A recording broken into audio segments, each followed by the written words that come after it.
third reading. Call on Government Order of the Day number 2.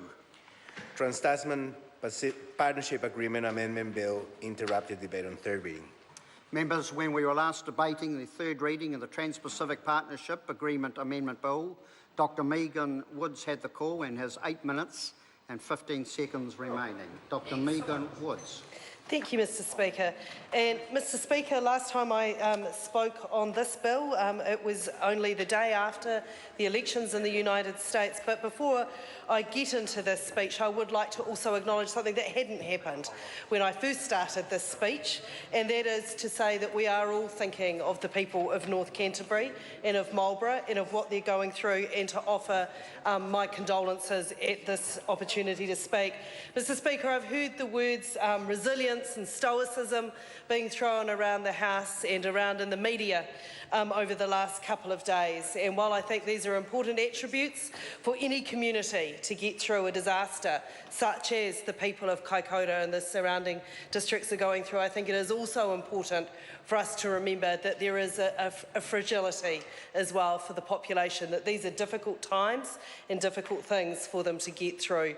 And I would like to congratulate all the ordinary people of that area who are helping each other and will need to continue to do over the coming days and weeks and months ahead.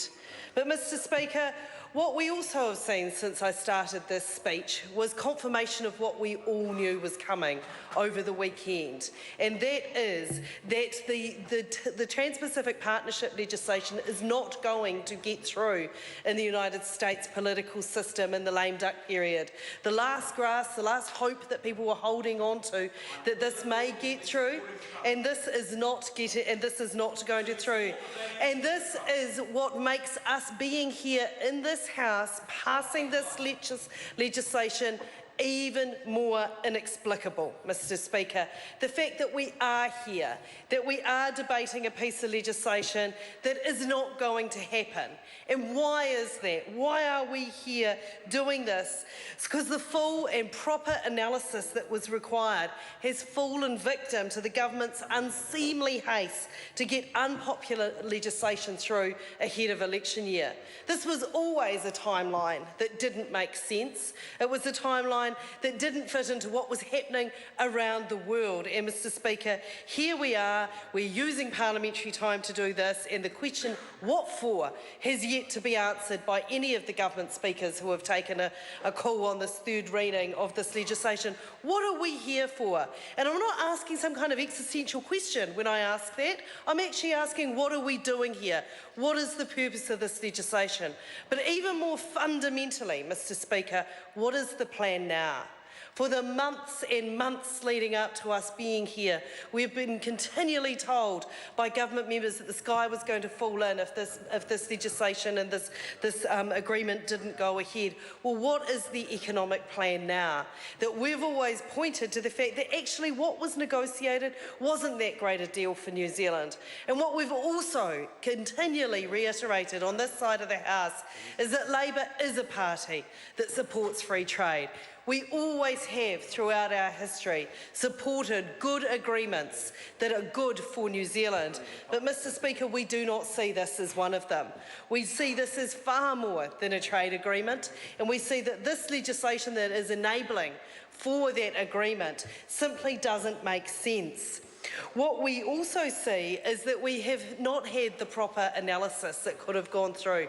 We had a process that we consider to be rushed, that we consider that people weren't given the full opportunity. It was a huge document that the public were very engaged with, Mr Speaker, and really wanted their opportunity to be heard. And it is something that we could have done a much better job on if we had had the chance. Because, Mr Speaker, there are questions that people wanted to come to the Select Committee to ask, that they wanted to come and look at the magnitude of the 0.9% GDP change forecast by the government as a result of the TPP implementation by 2030, and contrast that sharply with the expected business as usual GDP increase of 47% over the same time period. That we all want to see exporters doing well, we all want to see that happen, but it was never fully explained how it was that entering into this agreement was going to deliver the kind of benefits that the government was talking about. Then we had the Tufts University analysis. So when there was some analysis that was done, that actually raised some alarming points that needed to be listened to, and they certainly were points that we listened to on this side of the House, and that there could indeed be job losses arising from this agreement and unemployment. The analysis foreshadowed that there could be as many as 6,000 jobs lost in New Zealand as a direct consequence of the agreement by 2025. And Mr Speaker, the prospect of 6,000 jobs going by an agreement that we're looking at a 0.9% increase in GDP by 2030 isn't something that we saw as a stellar deal for New Zealand. We didn't see it as New Zealand getting a huge benefit from this.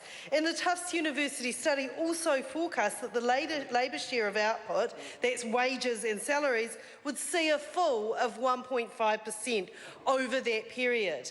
Now, presiding over falling wages isn't what we're here to do on this side of the House. We don't want to put in place agreements that are going to see wages drop. Mr Speaker, what we need to do is have a clear vision for our country, and that does include trade. It does include trading with the outside world, and we have never contested that to be the case. But Mr Speaker, what we have contested is that this agreement was going to be the answer. And Mr Speaker, I am still waiting, and I'd like to hear the government has one final chance in this debate to tell us what it was that we're doing here now. Why is it that we're putting through this legislation when this is a dead deal? This is not a deal that is going to go ahead. We didn't hear throughout the preceding months as this was going through any cogent argument about how this was going to be a good deal for New Zealand. We had the minister who presided over it, Tim Grosser, saying he'd walk away from the deal if there wasn't a good deal for dairy. There wasn't a good deal for dairy, but he certainly didn't walk away. There has just been silence from government members on this piece of legislation.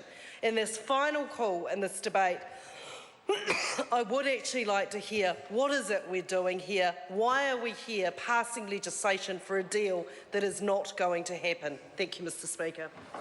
Dr. Shane.